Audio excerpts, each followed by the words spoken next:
سکون ملتا ہے یہ سوچ کر اللہ پاک چنتا انہی لوگوں کو ہے جن کو وہ خاص کرنا چاہتا ہے۔ پھر غم کس بات کا، یہ بات بھی کتنا سکون دیتی ہے کہ ہمیں روتے ہوئے کوئی اور نہیں بلکہ ہمارا خالق دیکھ رہا ہے اور ہمارے آنسو خاص ہو رہے ہیں۔ سب سے اچھا ناول، سب سے اچھی تصویر انسان کی اپنی زندگی ہے۔ کبھی تنہائی میں بیٹھ کر خود کو پڑھیں اور دیکھیں اس میں اصلاح کی کتنی گنجائش ہے۔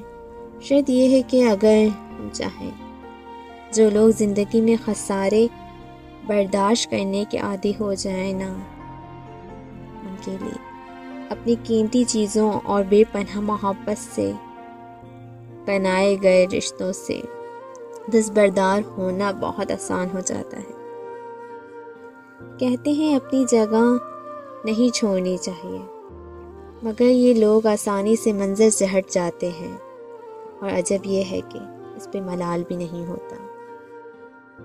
کھونے کا ہنر انسان بہت تکلیفوں اور اذیتوں سے گزر سکتا ہے، مگر ایک بار کسی شخص کی تکلیف کامل ہو جائے اور وہ اس فن کو سیکھ جائے تو پھر وہ چیزوں اور لوگوں سے بے نیاز ہو جاتا ہے، بے نیاز ہو جاتا ہے۔